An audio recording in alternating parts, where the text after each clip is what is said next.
Greetings, ladies and gentlemen. This is Rock and Roll Stock Action. Welcome to another installment of Mutant Monday.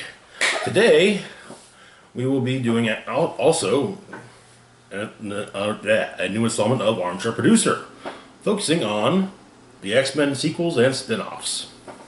So, as there hasn't been an Armchair Producer video in a while, the basic idea is I go over a film series or just a movie and talk about how I would have done what I would have done instead. So, without further ado, let's get started with X-Men 2.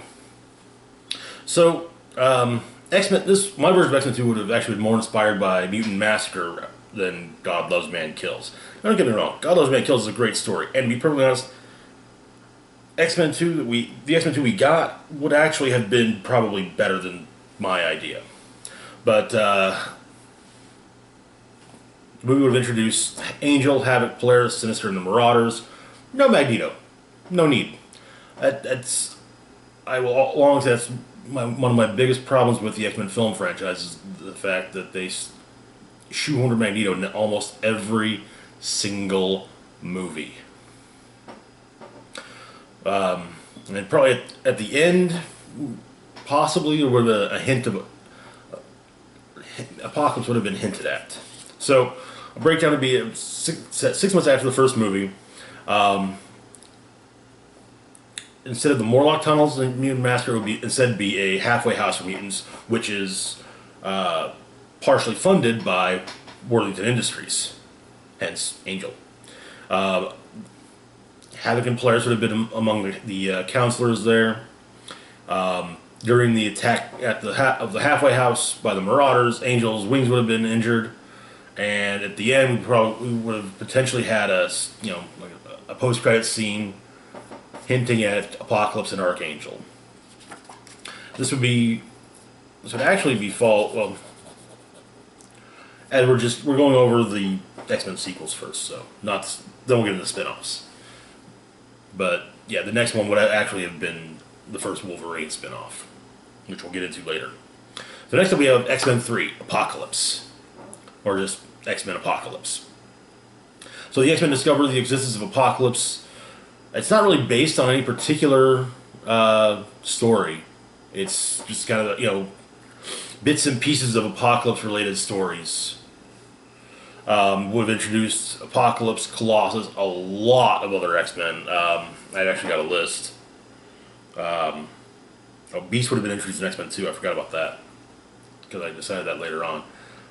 Shadowcat would have actually truly come into her own in X-Men 3. Colossus and Sunfire would also have been introduced. Nightcrawler, Dazzler, Thunderbird, Psylocke. The movie would not exactly end on the most positive note, and we'd finally see Rogue getting the powers we all recognize as being hers. Flight, super strength, and vulnerability. Yeah.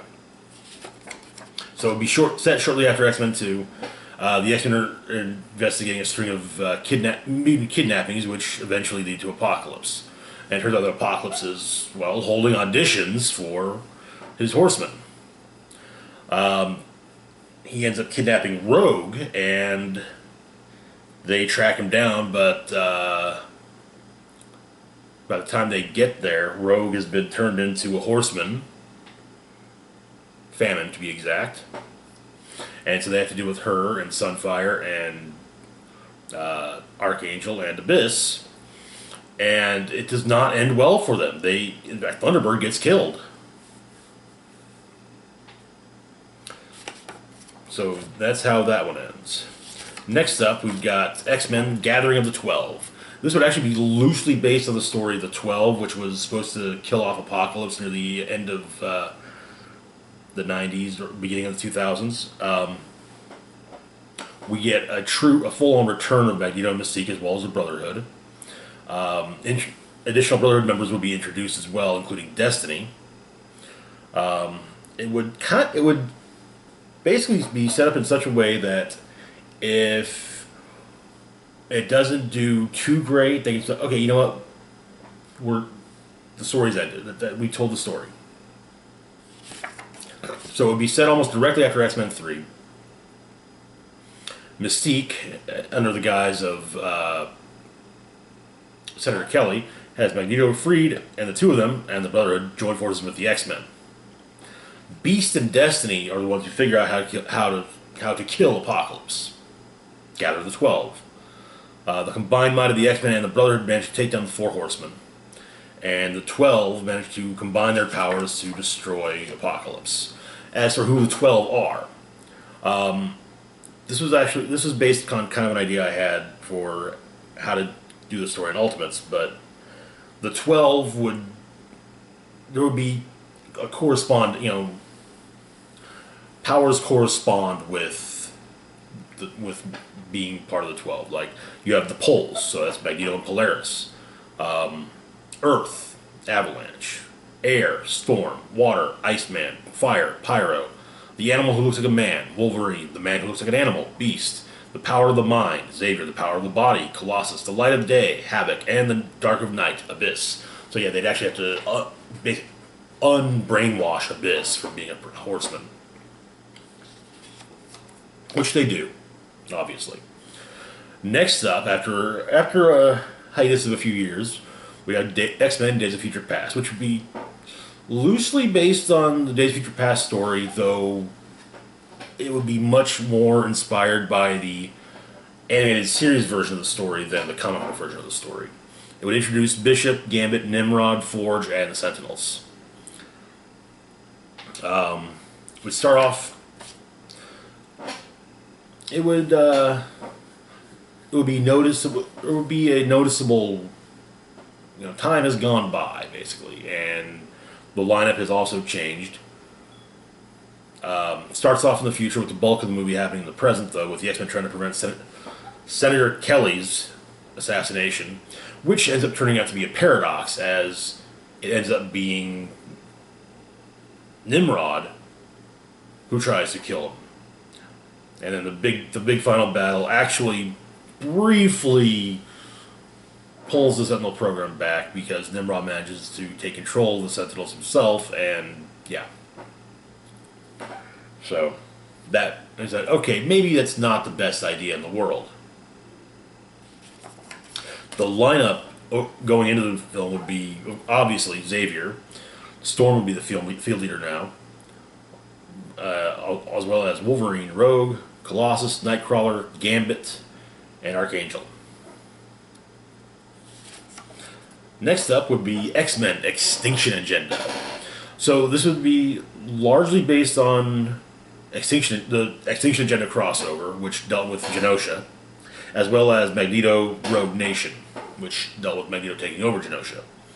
But it would, by and large, it would introduce Genosha and Cameron Hodge once again.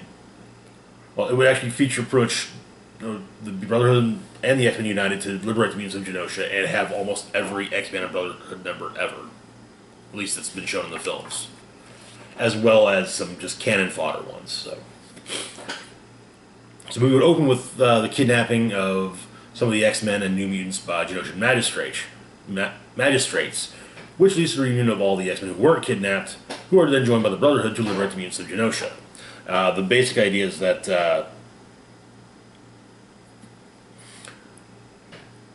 they get some of the X-Men that weren't kidnapped would be brought together, would come together. They'd go and find a way to talk to Mystique and her, in the guise of Senator Kelly, and explain, hey, this just happened. What recourse is there? And they argue a bit, and it comes out that Nightcrawler is one of the ones who got kidnapped, and she has okay, tell you what, hold tight at the mansion, I'll see what I can do about getting you some help. And she also kind of mentioned it'll be under the table help. However, while they managed to rescue the captured X-Men, free the enslaved mutants. Once all that's done, Magneto basically turns heel and tries to take over the country. And succeeds, actually. Truth be told, he succeeds at it. And so But the X-Men end up being vilified as accomplices in Magneto's takeover of a sovereign nation. Also, it gets revealed over the course of the movie that Mystique is Nightcrawler's son, or Mystique is Nightcrawler's mother. There, yeah, Nightcrawler's Mystique's son. Mystique is Nightcrawler's mother. There, yeah. As for the captured X-Men in the meeting, Xavier, Storm, Rogue, Wolfsbane, and Sunspot. Xavier. This would actually kind of be a callback of sorts to God Loves Man Kills, in that they designed their own Cerebro, but not for the purpose of killing mutants, but finding them and so they can then send magistrates to kidnap them. Next up would be X-Men Phoenix. So initially I was thinking to myself, I'm not going to do a Phoenix story because I want to kind of keep this grounded. Then I did time travel and I was like, okay, yeah, we're going to figure out how to do a Phoenix story. But this would actually be done as two movies. First, you have X-Men Phoenix, which would be based on the first half of the Phoenix Dark Phoenix saga, where Jean is Phoenix. The Phoenix Force is somewhat introduced. It doesn't say, "Hi, I'm the Phoenix Force. Nice to meet all of you." But yeah, also the Shi'ar Imperium and Mastermind are introduced as well, and would lead directly into the next movie, with the possibility of them being shot, possibly even simultaneously. Some plot points would be cut out. Banshee, Juggernaut, Black Tom, and Firelord would possibly, or in the case of Firelord, definitely be cut from the story. Sentinels would also factor in a little. Somewhat, at least in the beginning. And Jean would actually take on the code name Phoenix, as well as at least a similar costume. It would not be a case of, hey, the students are calling you Phoenix. Oh, ha ha ha. No. Call me Phoenix. Okay. Then, of course, this leads into X-Men Dark Phoenix, which would adapt the Dark Phoenix portion of the story as faithfully as possible. The Hellfire Club would be fully introduced, as well as the Shi'ar Imperial Guard. It would feature Jean. We would actually get that part of Jean consuming an entire solar system as Dark Phoenix. And yes, it would end with Jean with the fight on the moon between the X-Men and the Imperial Guard, and the Imperial Guard and Jean sacrificing herself, and X-Men leaving the team. So now we've got spin-offs. First off, Wolverine. And the first Wolverine movie would simply be called Wolverine. It would mainly be based on the stories that ran... some of the stories from Wolverine's first ongoing solo book, as well as X-Men issues 4 through 7 from the 92 series. It would introduce Shiva, the Shiva android, the Weapon X project, Omega Red, Maverick, other related characters, quite possibly including Deadpool, and properly, no less. But it would be released between X-Men 2 and 3. It would be set mostly between X-Men 1 and 2, however, we have flashbacks to the Cold War. Have Wolverine exploring Alkali Lake base and finding it abandoned. He finds movie sets that trigger memories, which then make him question the veracity of what he does actually remember. Next up, we'd have Wolverine Origins.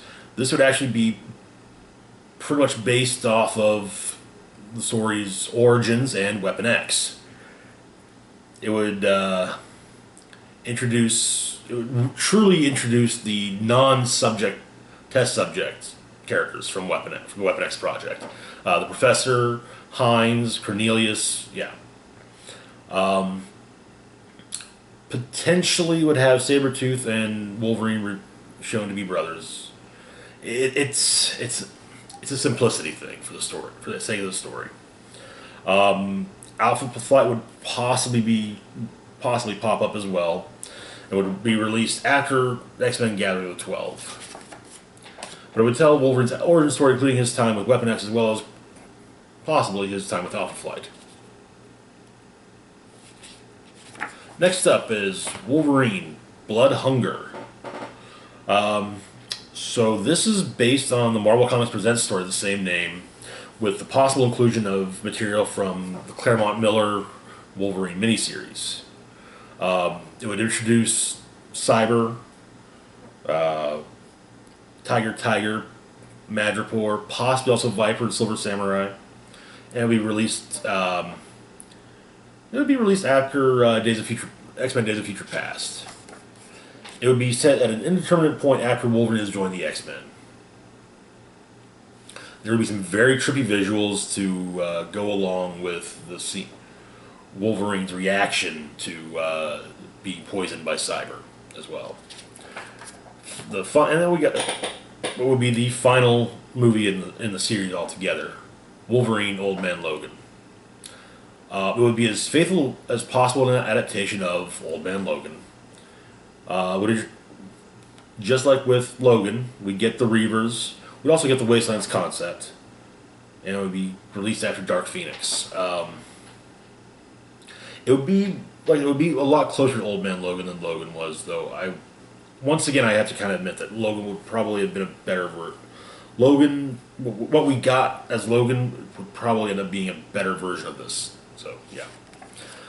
In place of Hawkeye for Old Man Logan, we'd have Cyclops. The Reavers would be in place of the Hulk gang. Mastermind would take the place of Mysterio. And instead of a mass supervillain attack like in Old Man Logan, it would be a mutant-human war. And in fact, the exposition would kind of go, well, Magneto finally got his war, but and then Sentinels, and yeah. Then we'd have there'd also be another spin-off series, the New Mutants. First of the bunch would be New Mutants. We would combine various stories that involve Stryker's Crusade, as well as the introduction of the New Mutants. It would introduce the New Mutants, William Stryker, as a reverend, not as a bigoted soldier. Stryker's Crusade, as well as the Purifiers. It would be released between Gathering of the 12 and Days of Future Past. The initial roster of the New Mutants would be Cannonball, Mirage, Magic, Karma, Wolfsbane, Richter, and Sunspot. And Magic would not have that whole, I was Colossus's kid sister, but then I got stuck in a magical dimension and came out like a minute, and came out appearing to everyone, as a teenager now, only after being in there for a minute or so. It would no. She would start off as a teenager, though her powers would also probably be slightly different to kind of downplay the actual magic aspect of it, or the mystical aspects of her abilities. Next up would be New Mutants: The Demon Bear Saga, which would mainly be based on the Demon Bear story and focus largely on Mirage. It would introduce Boom Boom, Cypher, maybe Warlock, and be released between Days of Future Past and Extinction Agenda.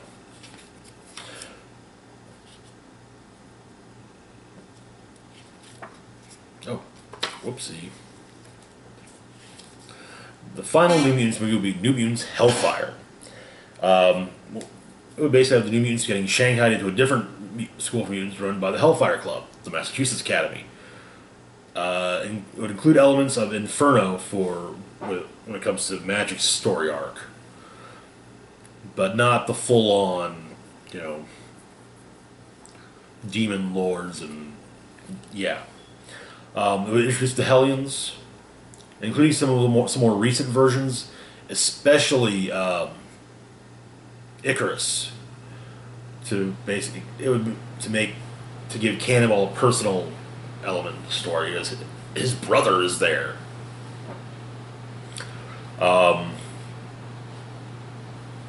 It also introduced Warpath, who wants revenge on the X-Men for the death of his brother, Thunderbird, to be exact. And it would also introduce Emma Frost, the White Queen of the Hellfire Club. Hellfire would end up being released between Extinction Agenda and Phoenix. Wolfsbane, however, would not be present after Optimus Extinction Agenda, and I think I would probably end up having Karma written out as well. probably at the end of Demon Bear that she goes to raise her siblings, basically. Yeah, that that's how I would have done the X-Men sequels and whatnot. I think we would have ended up with better movies this way.